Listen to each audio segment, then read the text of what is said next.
The very first reactions for Rings of Power have dropped on Twitter, and we're going to be reacting to their reactions on the show. And I can already guarantee you this: we're going to see a lot of people that have pronouns in their bios. We're going to see a lot of wokesters who are raving about the show because there's no way, right, that these people are bought and paid for by Amazon to give positive reviews for the show, right? Amazon wouldn't do something like that, I am sure. But this really reminds me a lot of the whole Captain Marvel fiasco when that film came out, because that film was very much put on a very high pedestal by the wokesters, and the same thing is happening with Rings of Power because they love the fact that Lord of the Rings has been able to become a vehicle for their woke ideology. So let's get into this and see what the critics have to say about Rings of Power. The first reactions to the Rings of Power have now emerged, and you will be happy to hear that they are hugely positive, not at all influenced at all. Several critics were given the chance to view the first few episodes of the prequel series,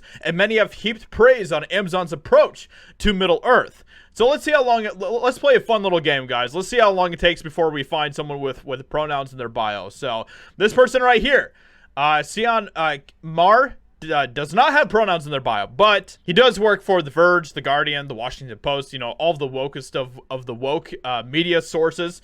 So, you know, there's that. And then let's see what Carly has to say here. Let's see if she has pronouns in her bio.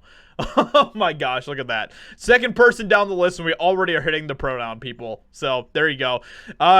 Rings of Power is definitely a promising return to Middle-earth based on the first episode's stunning visuals, compelling characters, and a magnetic lead in Morphin Clark's Galadriel, who refuses to surrender the widely held belief that Sauron is defeated.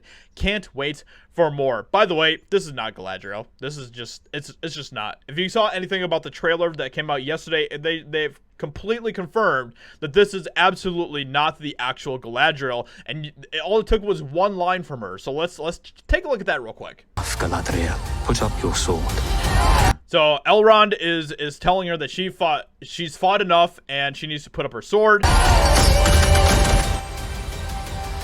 And then we get to Galadriel's response. Without it, what am I to be? Without it, what am I to be? Literally everything else that makes Galadriel Galadriel. Like, this is totally not Galadriel whatsoever. But all that aside, let's go ahead and continue on and see how many other pronoun people we can find here. Jermaine Lussier says, the Rings of Power instantly captured my imagination with captivating stories and characters in a Middle-earth that's both familiar and new. The story setup is so dense, however, the pacing in episodes 1 and 2 are rather slow, but it definitely leaves you wanting more. Yeah, we'll see about that. Does he have pronouns in his bio? He does not. Okay.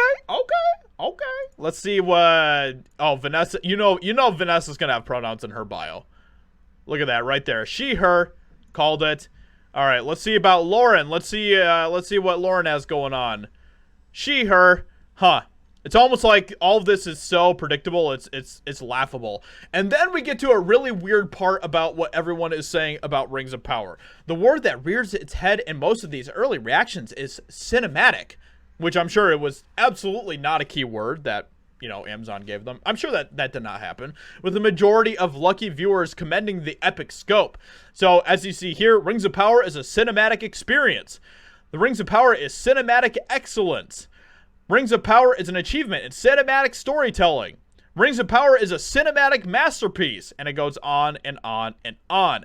So we all see what's happening here. This is all so predictable. It's not even funny. Like this isn't anything that's new. We've seen this happen time and time again, where one of these major projects come out and then suddenly all of the minions, all of the cronies of all of these giant companies like Amazon suddenly rally around to pour nothing but praise on the story and the complete butchery of the story that is this person is another pronoun person. So we all see what's happening here. I would have given them a lot more respect if they had given early reactions to people like, you know, Gary from Nerd Erotic, you know, people like that That would have been cool to see, but of course they're not going to do that because Gary is going to be someone who is brutally honest, and that is exactly what we need, because that is how we hold companies like Amazon accountable from completely shitting over the stories that we love. With that being said, hope you guys enjoyed this video. Let me know what you think about this in the comments below. Leave a like, subscribe. I'd appreciate that a lot, and I will talk to you all in another video very soon.